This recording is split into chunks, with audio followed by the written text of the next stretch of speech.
we talked about a number, about a date, and it seemed, Rick, when you've spoken, it's almost about it's a lot about funds, and it's almost dollars per subject and things like that. And I'm wondering, as the rescheduling process continues, will the attitudes of society be changed by that rescheduling, as it has to be changed in order for that rescheduling to take place? So, what is the? I'm asking you to speculate on what the impact of reintroducing psychedelics into Western society would be. I know that's a very big question, but what can we look forward to in terms of major change in our society? Well, I think it's true that all the things that we think are going to fundamentally transform things, I think you said it, Bob, too, it's like the job is never really done. There's always this growth that still needs to happen. So I think once just the way many people thought just having women get the vote, that would change everything, and we still get a lot of bad people, difficult people elected. So I think that with psychedelics, if they were to be integrated in our society, that there would be a lot more healing taking place, a lot more spirituality, a shift from more fundamentalistic approaches to more direct spirituality. I don't think it would reinvigorate religion rather than extinguish religion. I think people would just find the forms that they would be able to invest them in with more genuine energy. I think that there would be a lot less scapegoating. I could say, I guess for me, that integrating psychedelics in my life personally has brought me in touch with my feelings. I was very thoughtful, and so I think it's been grounding and opening for me. I think I've had challenging experiences like getting ready to be a parent. I think it was more for my benefit than my wife's, but we did MDMA together as we were planning to have our first child. And that's kind of a scary thing. All of a sudden somebody else is in charge of your life, and and you have responsibilities, and so that was a really scary thing. And so I know how you're about to go into a pool or something, and it's cold water, and you can hesitate for half an hour before you go in, and you're only going to be cold for 10 seconds or something like that. So I think there'll be more willingness to take on those initial little challenges, and I think it would be I think it'd be fundamental. I think it's worth all of our energies and all of our lives to try to do this. And I think that it won't solve all the problems, but I think it will make it a much, much better world. As far as the timetable, Neil asked about that. We've had a $5 million 5-year plan for about 15 years. And then we have a $10 million 10-year plan for about the last 10 years. So I think one of the most embarrassing things for me is to look over the MAPS bulletin, because we try to keep them all up on the website, and I look at my predictions as far as when things were going to happen. And I think the only thing that I've been correct about is that I've been wrong all the time. But I think it doesn't really matter. I think the question is it a worthwhile project to invest our lives and time in? And I think it is. And I think the timing, the money, how long it happens, it's satisfying the struggle itself. And I think that's the only way that I've been able to continue it for this long period of time, is that the struggle itself is nourishing, and the outcomes are dependent upon things that are beyond any one of our control. And so if we were to be focused on outcomes as something that we need in order to strengthen us to continue, we'd probably been discouraged long ago. So I've been able to just refocus. And as far as, I think that there'll still be lots of people that don't use psychedelics. I think once we get psychedelics integrated into culture, it's not a path for everybody. There's a lot of people that maybe are more skillful at having these experiences without it.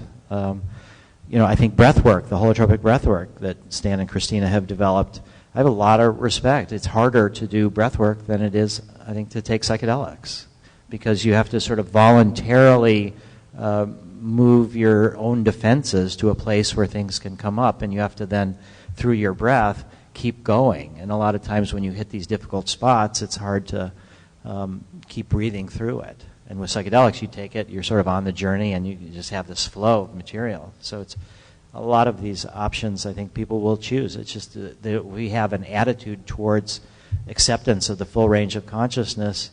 There'll be some people gravitate that way, some people not. So.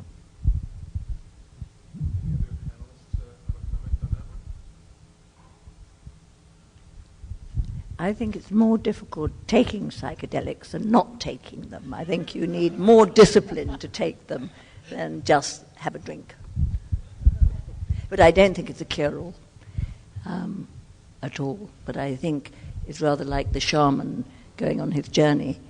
Maybe you get a little bit of valuable information to bring back to the land lubbers back home. So I think it's worth it for society to have people who are prepared to take the risk, if you like. Do you want me to say something? I don't know.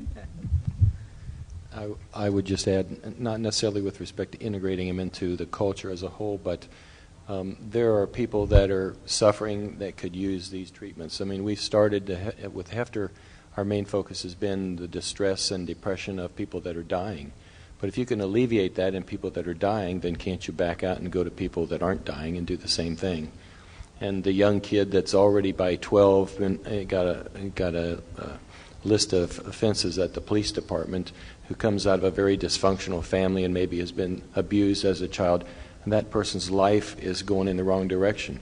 This is way out there, but could you take a person, an adolescent, and do a therapy with some kind of psychedelic and move them back into a positive direction?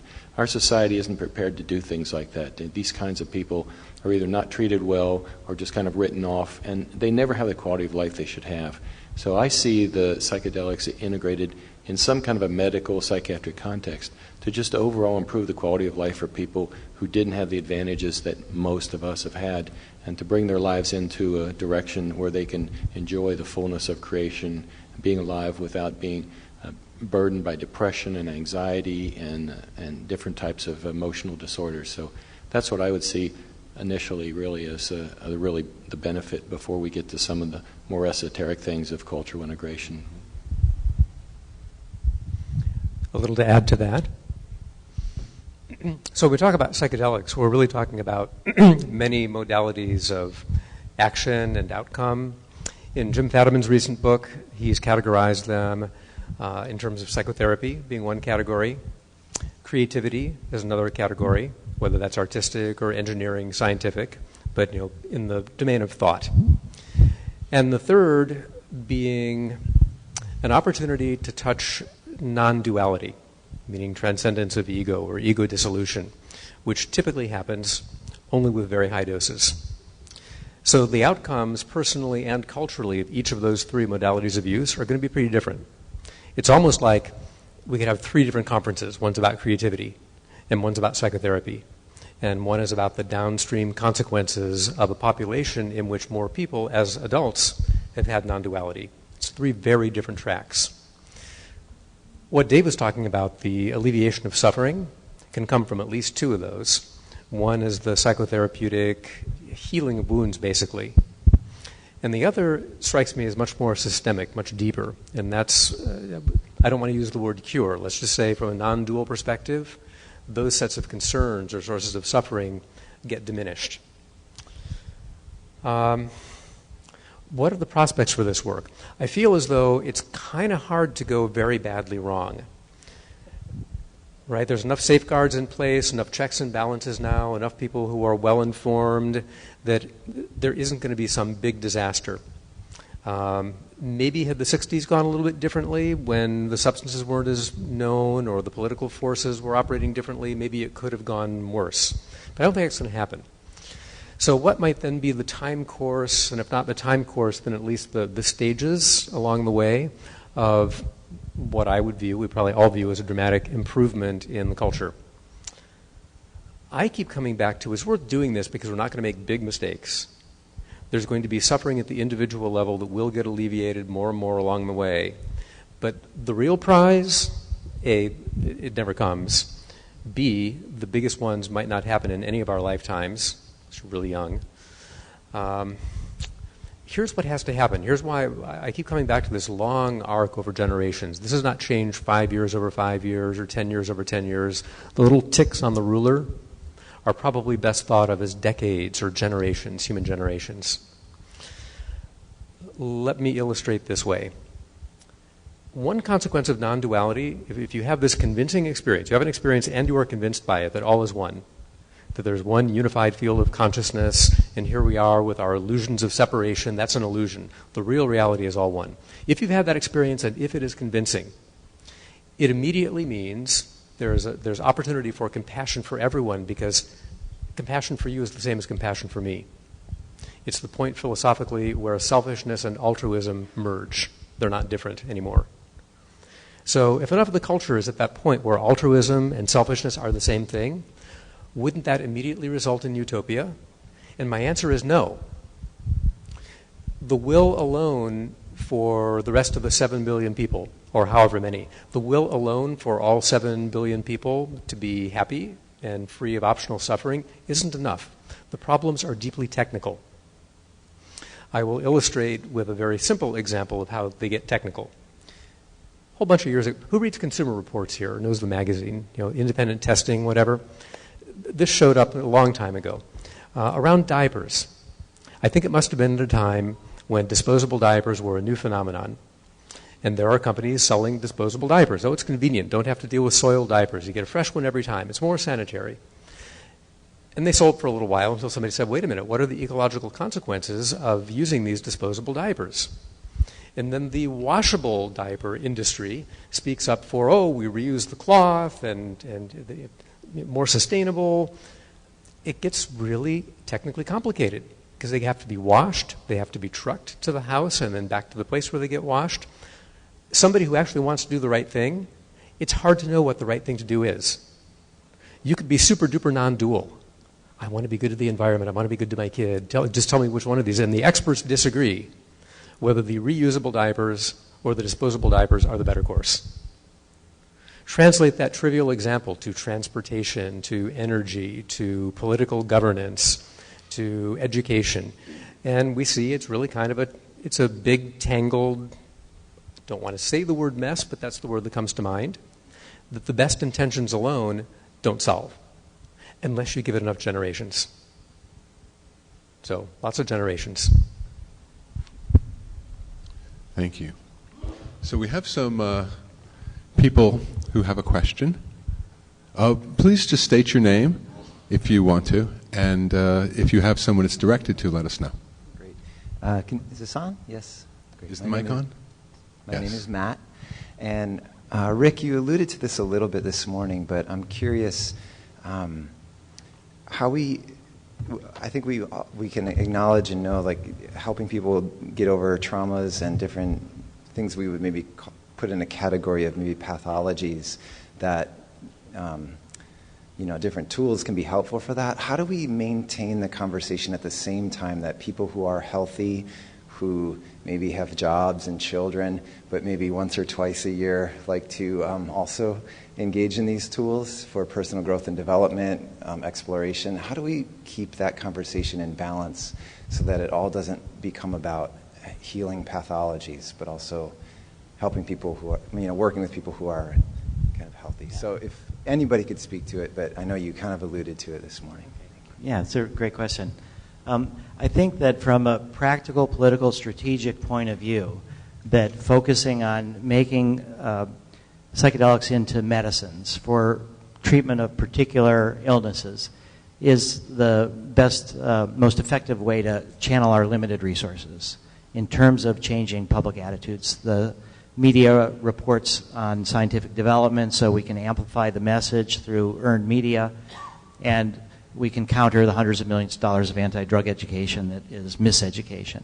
So I think that the medicalization, we've had an issue about MDMA, for example, for couples therapy, where it's tremendous. One of the best uses of MDMA is for couples to be able to listen better, to communicate more honestly, and to deal with patterns that maybe have built up over years or decades. But having a difficult relationship or even improving your relationship it's not a disease. It's not something that shoehorns into the FDA model. So that's why we're not looking into it. But that's one of the most important areas of research I think that's not being done, would be relationships and MDMA for relationships. So I think that the first thing is to say that the end goal is not a medical priesthood that's in charge of all psychedelics. That's a limited set of goals, and that will educate people. But then the other track, the betterment of well people, there's either religious freedom or drug legalization.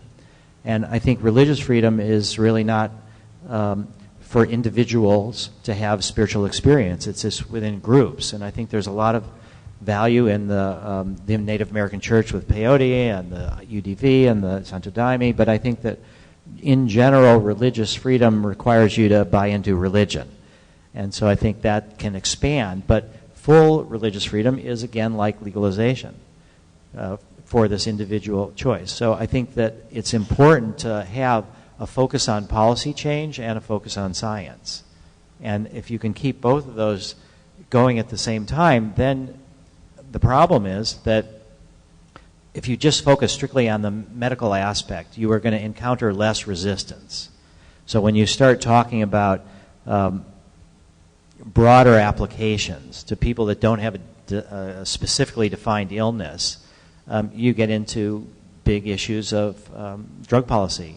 And I think ultimately it's really important to do so. So I've tried to do that, but I think that's been complicated. And I would say that one of the strategic advantages that Dave sort of talked about of having Hefter just focus on the more of the science and the medicine and not so much on the policy, that's maybe they'll make it first across the finish line because they don't have the baggage that we're bringing with fighting the drug war. But on the other hand, I think there's a lot of people, donors, who want to make this larger change and see the medicine as part of that larger change. So I've chosen to sort of talk about both and have a foot in both worlds. And one of the things that, Bob, you mentioned the different ways, but the other thing that is the celebratory use of psychedelics. And we see that enormously in festivals that are happening all over the world where young people are getting together for often a week at a time or a weekend at a time, and then there's heavy use of psychedelics in those contexts.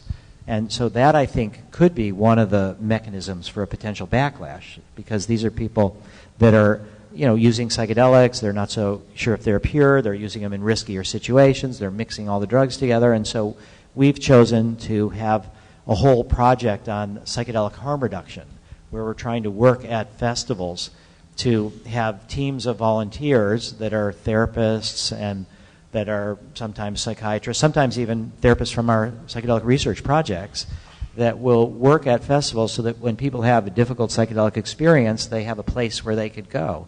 And they could work through it sometimes within a few hours or stay overnight.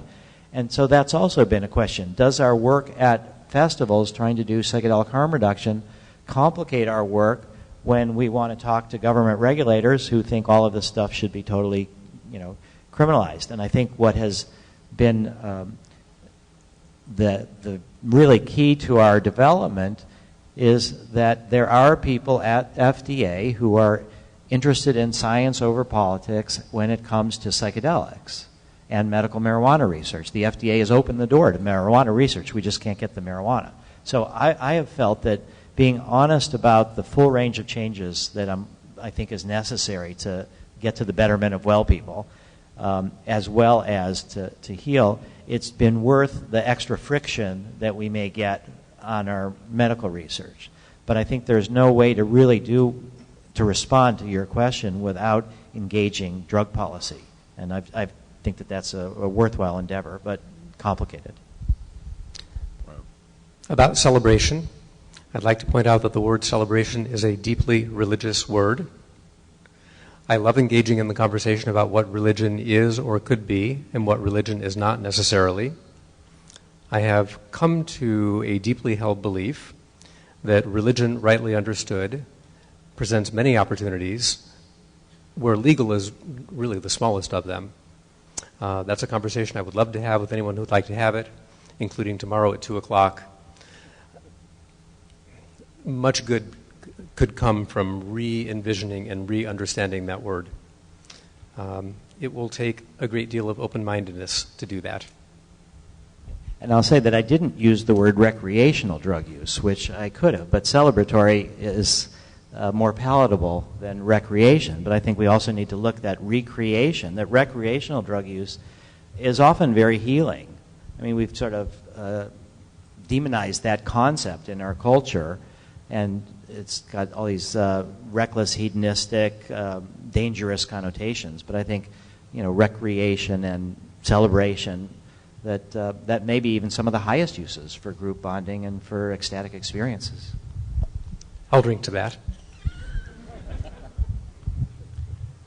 People have asked me at various times, well, maybe the doctors aren't the only ones that should have these drugs. They should be available for everybody for personal spiritual growth, etc. And I'll say, that's probably true, but we live in a very authoritarian, oppressive society. We have freedom of speech, etc., but we all know there are ways in which the society is very conservative, very authoritarian, and very oppressive, specifically with respect to the use of these drugs.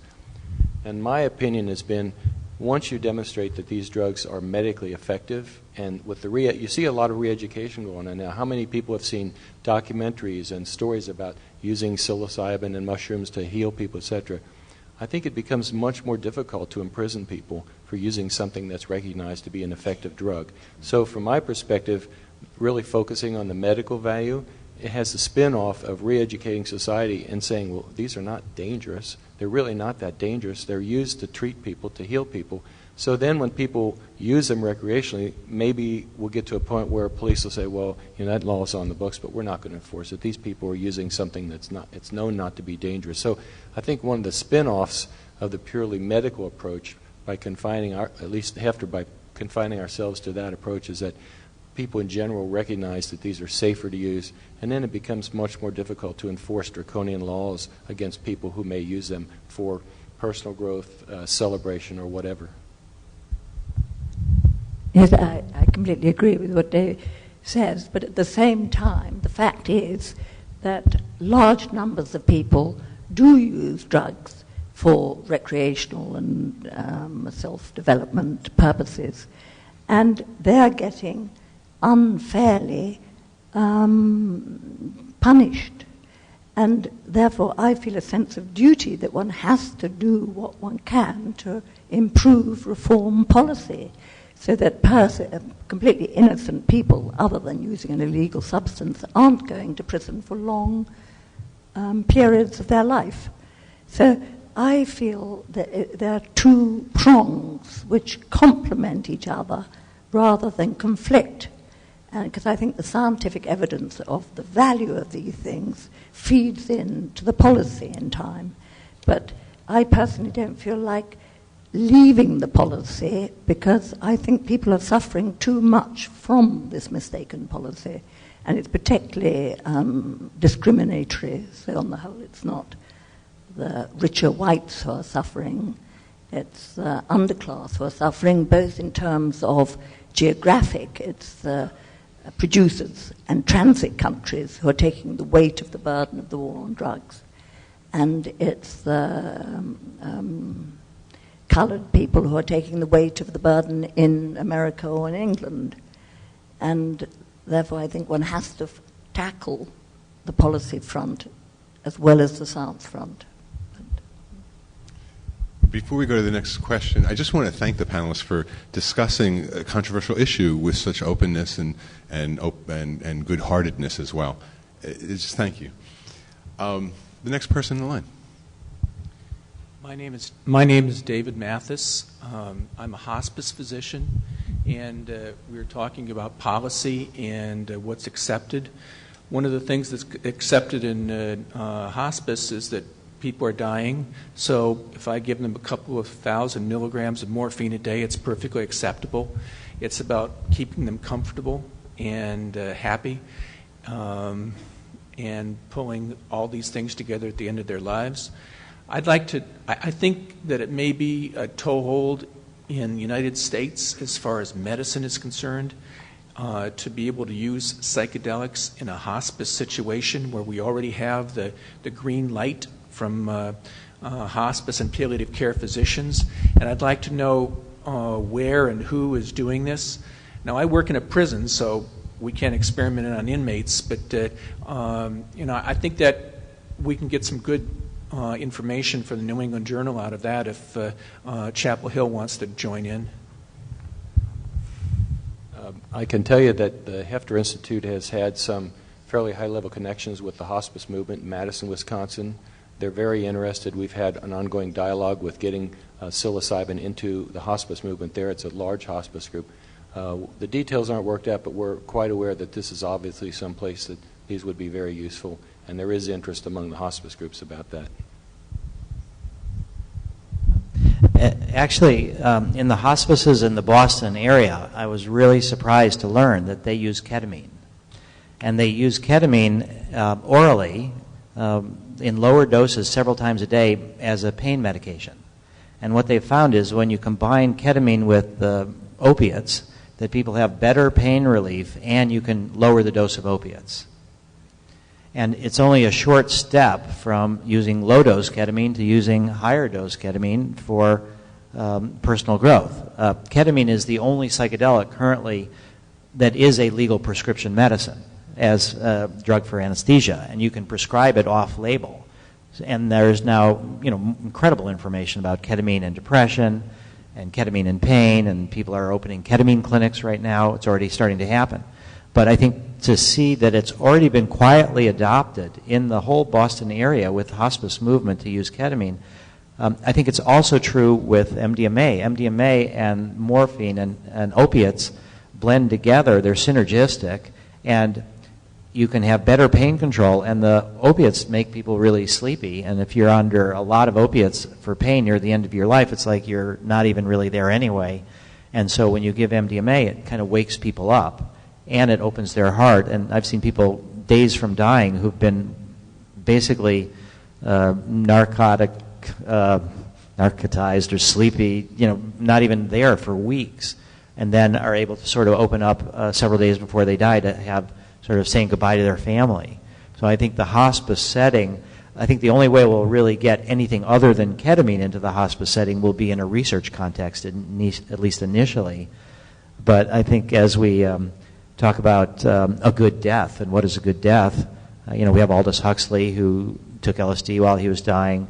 I think that the hospice movement is just a natural place for the use of psychedelics. And then there's the question of cannabis, which one knows that people who are on opiate painkillers, if they combine it with cannabis, they can use much less opiates. And in fact, they can almost stop using their opiates if they control their own cannabis. So I think that should be allowed to be introduced to pain control. And one's depriving suffering people by not permitting it to be introduced.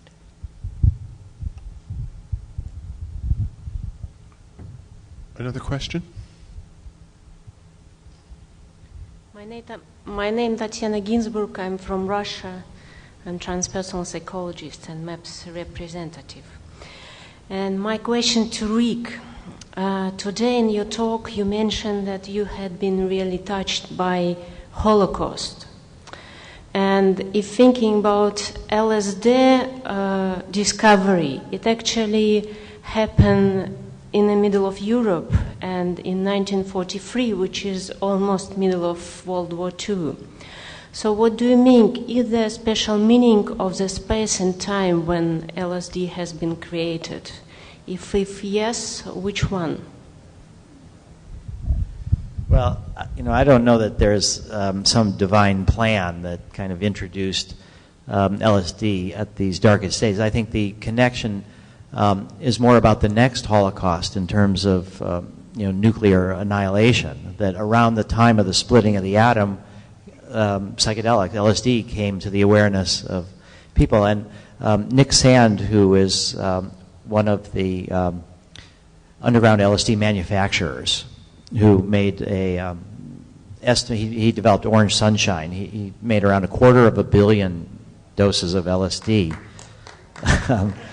Yeah, his father worked on the Manhattan Project. So I think this connection between the technological powers of destruction and the psychedelic powers of spiritual evolution are somehow coincident. And whether there's some grand plan, I don't know, but I think it's our opportunity to try to take advantage of the opportunities that psychedelics present to avoid, the more massive Holocaust that would affect all of us. And I think that Albert sometimes wondered about and felt that he talked about there was some peculiar presentiment that led him to resynthesize LSD after it had already been given to animals and had been shown not to be very interesting from the animal models. So what is this peculiar presentiment? Maybe intuition or so I don't think we need to leap to divine intervention or anything. But I do think that there is a role in using psychedelics to help us understand this non-duality, help us appreciate others that really can help forestall a Holocaust, a bigger Holocaust than we've ever had. Another question. Yeah. My name is David Smith. I'm the founder of the Haight-Ashbury Free Clinics and editor of the Journal of Psychoactive Drugs. Thank you. I've been involved in psychedelic research and treatment for 50 years, so I'm a relic from the past. My question is to Rick, and I want to bias my question so it doesn't sound critical, but I really enjoyed your remarks, and I appreciated your acknowledgement that people have bad trips. Now, I come from the Haight-Ashbury where every drug is legal, everything. Nobody gets arrested, maybe for smoking a cigarette in a restaurant, but you can take anything you want, anytime you want, and we have bad trips, so it can't be just the law. We developed the talk-down approach, which you indicated you used. Your forerunner, Timothy Leary, in 1967 at a similar LSD conference like this, extolling the virtues of LSD, which I read his book and took LSD and thought it was great, we invited him down to see the Bad Trip Center. He didn't want to come because he said, if we talk about bad trips, then somehow or another it will bias this therapeutic agenda. So I compliment you on acknowledging the dark side, which many of the therapeutic advocates, won't do. That denies reality and decreases credibility. My objection, it's not an objection, my comment is that you said you were ashamed of that past. We were outlaws, great things happened. I can understand it. I, for a long time, didn't talk about my LSD experiences. I shared with you, I wouldn't have started the Haight-Ashbury Free Clinic if I hadn't taken LSD, and it's treated millions of people free of charge. But at a conference, there was a DEA agent and an FBI agent in the audience. They recorded it and used it to deny one of our grants. That was in the 80s. Just say no. But I don't see any DEA agents here. I don't see any FBI agents. This isn't a government-funded program. So I question, do you really believe what you said, or was it a drive for respectability? And what is the agenda for being respectable?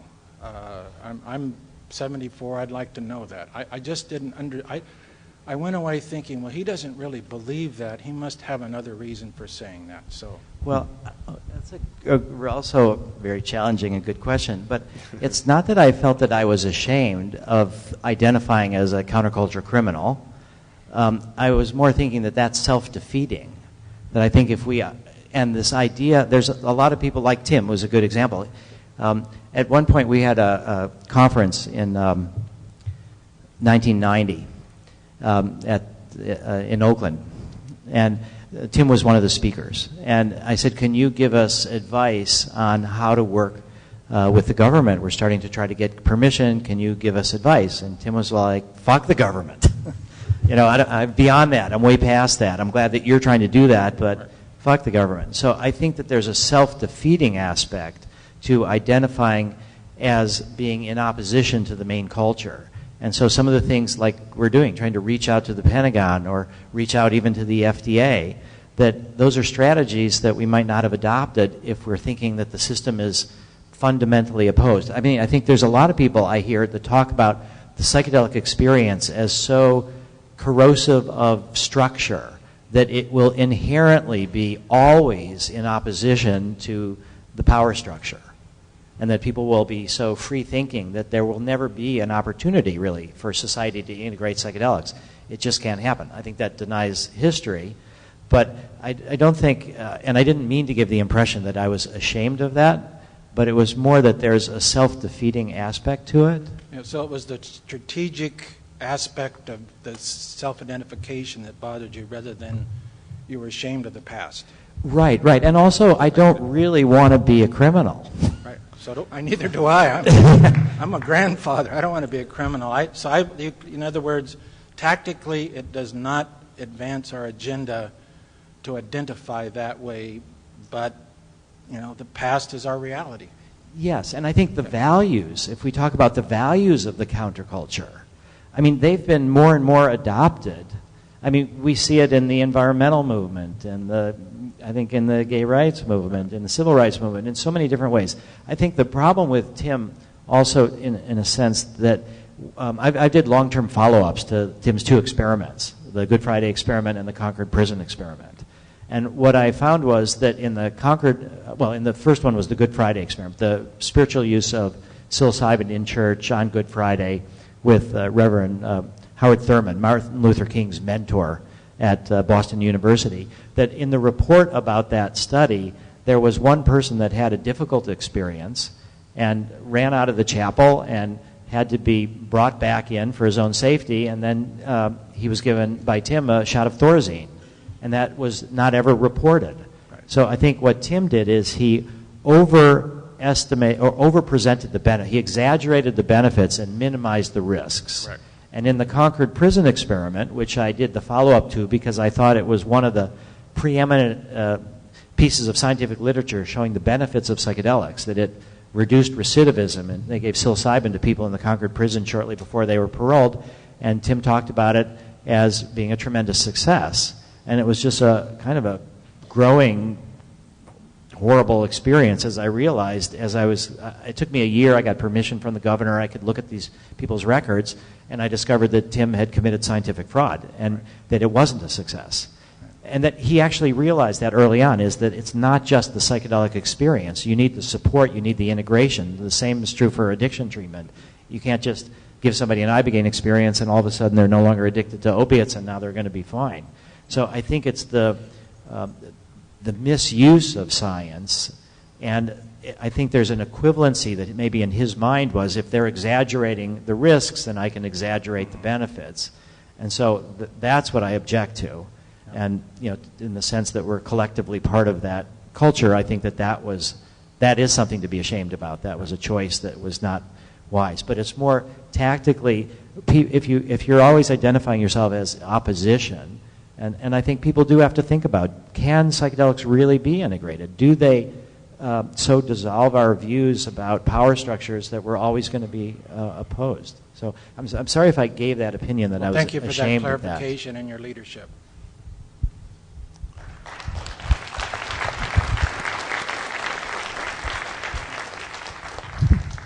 I think quite an interesting thing is that the international drug control system is simply not interested in psychedelics. It doesn't come onto their rating. They're interested in opiates, cocaine, methamphetamine. And I mean, I go quite a lot to the UN and things. They just don't even know what a psychedelic is and don't want to know. It doesn't come onto their range of experience because there's no crime associated with it. And they're only interested where the crime comes in. So there's kind of no interest in the possibility of decriminalizing it, because it's not really a subject, which is quite depressing. Other comments? Another question, please? Yes, my name is David Della Paz. I'm a combat veteran. I bring people back from combat that have PTSD, operate under a small foundation. And my question is on research and development. Dr. Nichols explained last time in his closing statement, almost his last sentence of the last convention, was that there had been a new movement in allowing us to do research and development. Nobody's stopping us, and he was going to head back and continue and move forward. I was wondering what the state of R&D is now, what our restrictions were, maybe give us an idea of what is going on now and what we're looking forward to less restrictive R&D in the future. Who's an itch for that? Well, I'll just start by saying that from the FDA's point of view, the work with MDMA for post-traumatic stress disorder is something that they are fully supportive of. The issue that we've been addressing ourselves is whether it's something that we should be cautious about in terms of enrolling people that have had prior suicide attempts. And what happens if we enroll somebody who had previously attempted suicide and then after our treatment they decide to go through with it and succeed? You know, what will that do to our research? And on the other hand, we don't want to exclude people necessarily because they've been that desperate. They need the help the most. So we've thought about possibly having a separate study just for people, for veterans who have, and others who have already attempted suicide at least once, so that in a way we would be segregating the risks, so that if we work with people who have not attempted suicide and that goes well, then if something bad happens. So what we've decided to do is, at least for now, that we do not exclude people from our studies if they have had prior suicide attempts. And we have had one subject already that we've enrolled who has had a prior suicide attempt. As far as what the view is of the military, the Department of Defense and the VA towards this area, I think that it's still an ongoing discussion as far as whether they will formally be involved. The work that we're doing with veterans right now is with veterans who've come to us from outside the VA system. We've tried for the last 15 years with multiple different VA centers to do work in direct collaboration. And the psychiatrists and therapists that work directly with the patients are naturally the most compassionate. And we've had a series of aborted projects by people at the higher levels. And so I think that may be changing. That's what our discussions are about, to try to see if the military might be open to that. And one of the things that that was expressed to us as the biggest concern is that if the military gets directly involved with work with MDMA PTSD, that would send the message in their mind to a lot of the veterans and a lot of the current active duty soldiers that it's okay. And they were worried then that there's only limited number of spots in the therapy studies, and so people would then be trying to treat themselves, and they would end up getting impure ecstasy, or they would do it without proper support, and they might end up worse off. I've heard from several people who have treated themselves with MDMA for PTSD and ended up better off. So again, and what was said to us was that concern should not block the research, that's their legitimate concern. So I think it may be another couple years. I think that the study that we're doing in veterans, we're halfway through. It's 24 veterans and firefighters and maybe a police officer. And I've always thought in my mind that we're going to have to finish that study, show positive benefits, and that will be the political cover that the military would need to get involved. And so now, in a way, we're several years ahead of that. We've got promising results from the first half of the people. And whether we'll be able to actually get permission to initiate something in cooperation, I'm not sure. I don't know how that'll turn out. But I think the general sense is that there is a problem that the current therapies do not sufficiently address. And I should say that after our Psychedelic Science 2010 conference, I was called by a brigadier general inside the Pentagon, called me, General Lori Sutton, and she was in charge of the Defense Centers for Excellence for psychological health and traumatic brain injury. And that's the part of the Pentagon that actually has hundreds of millions of dollars for PTSD research. And she contacted me because she'd heard about our research and she was exploring herself. Shortly after that, she retired. But she was willing to speak out to the New York Times article when our long-term follow-up study came out in November. So we do have some high-level people who are willing to go on the record as saying that this research should move forward. So in the longer run, hopefully it's not the long arc of decades and generations, I do feel that there's a great interest in the military in being compassionate about the soldiers. Yeah, and in that the VA is moving forward, I was wondering if you had a comment on actually the civilian side of this. Is there any restrictions internationally to stop this research, or are we going to run into any problems? That's all. Right now, sitting down. there's like for example, in Canada, I mean, it took us 4 years to get the MDMA once we had the protocols approved. So, but if we just keep at it, there's not legitimate reasons for them to say no. And if we just say, we're just going to keep at it till you say yes, then eventually we get there.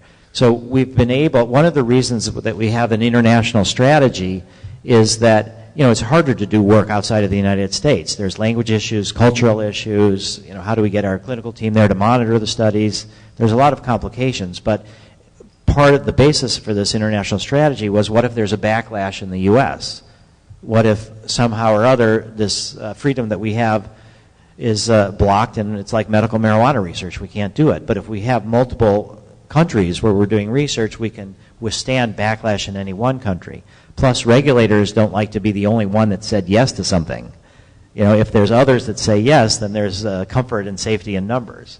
So I can't say that we're past the time where there's a potential for backlash, but it feels like we're pretty strongly past that, pretty likely. And so we've now been able to get permission all over the world.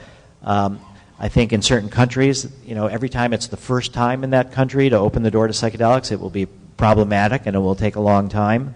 And then with the study that we started in 2000 in Spain with Jose Carlos Busso, we were shut down in 2002, but that was sort of at the height of the hysteria of MDMA neurotoxicity, one dose permanent brain damage. And also we didn't have the understanding enough of the local culture and the local power structure to overcome that. So I think that now we probably could get permission again in Spain because of all this other data that's been generated. And so now we finally have evidence on the benefit side of the equation. It used to be that if there's any risk, that's so much because there's no benefits. So even mild risk means you can't go forward. Now that we have the evidence about benefits, now it's a risk-benefit calculation. So I think we're really in good shape as far as doing this research. Whether the military will participate, what we can say for sure is that they are watching, they are hoping for the best, and they are evaluating whether they can get directly involved. Other comments? I think we have time for one more question. Hi. My name is Jerry Brown, which is why I don't live in California. I'm an anthropologist by training. I've taught a course on hallucinogens and culture at Florida International University in Miami since 1974. And the question I wanted to ask to Rick or anyone else who would like to comment on it is really about First Amendment religious freedom issue.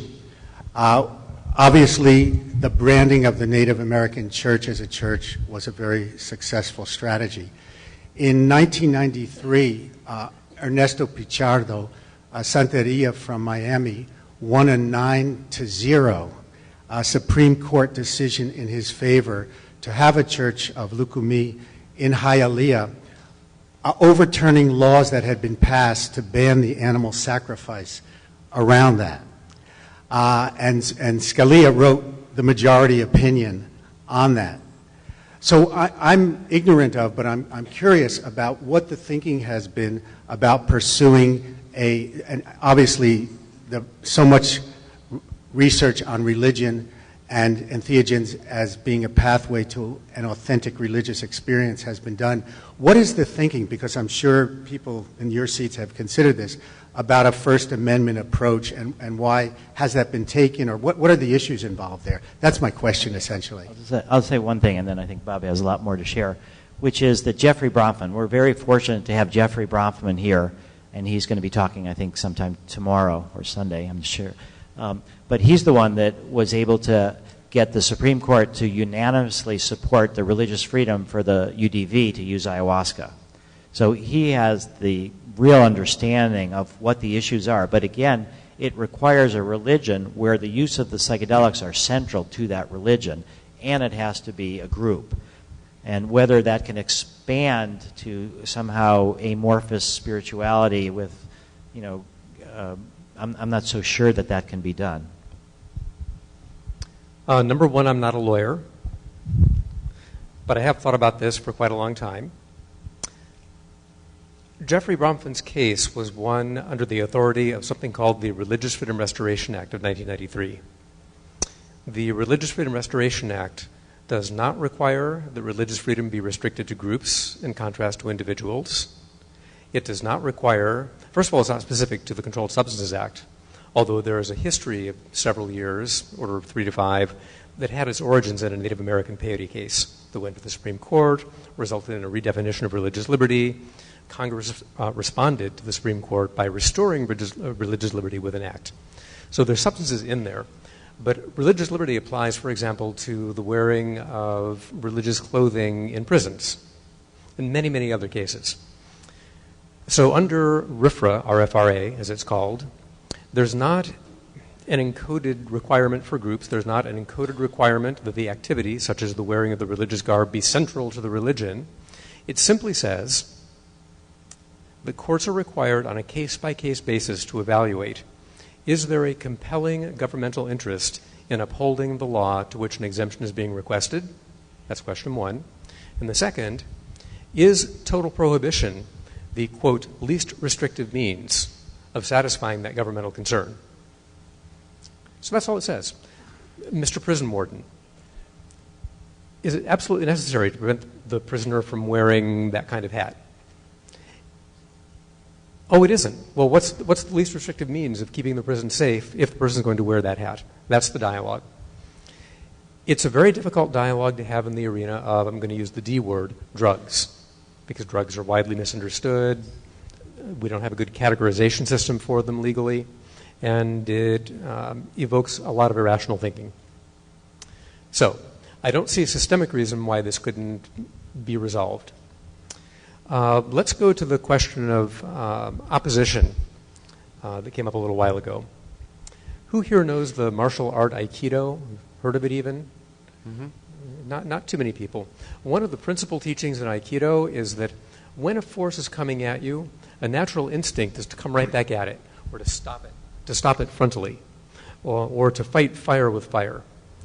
And a principal teaching in Aikido is that if something's coming at you, I kind of want to get up and show you. If something's coming at you like this, instead of doing this, you meet it and you blend with it and you go with it for a little while until you can use whatever mechanical advantage you have to take it more in the direction you want to go. Sorry if that's a little metaphorical. Here's why I bring it up.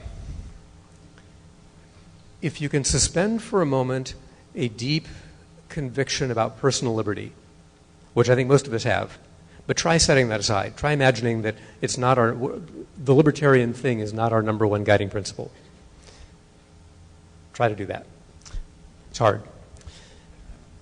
Now go back to this conversation. Somebody's first plunge into non-duality, imagine you came up in a culture like ours, commercialized like ours, governed like ours, violent like ours, very, very dualistic. And not really knowing what you're getting into, you take a heroic dose of something and you are plunged into non-duality. And you don't have any friends or elders or parents or family or mentors who have taken that plunge before. That can be a very destabilizing thing, and has been destabilizing. I met somebody at lunch for whom that was very destabilizing as a young adult. It's fine now, by the way, but it took some years to find your sea legs after that. In an ideal culture, would you want somebody taking that plunge without a community around them? I see one person shaking their head no. You'd like community around that. So you can see that there's some wisdom even in wanting these kinds of experiences to have some kind of group support. Now, I'm not saying that because I think people should go to prison when they don't have it. I'm just saying that if we're looking for the force that's coming at us called government, there's a way to blend with it and saying, there's actually wisdom in having these experiences ensconced in a supportive context. That's the dialogue that's going to meet RIFRA and will eventually allow other groups to enjoy the freedom that Jeffrey Bronfman's group has now. Sorry if that was a little obtuse. We could talk more later. That was quite beautiful. And all the panelists, please help me thank the panelists. Thank you so much.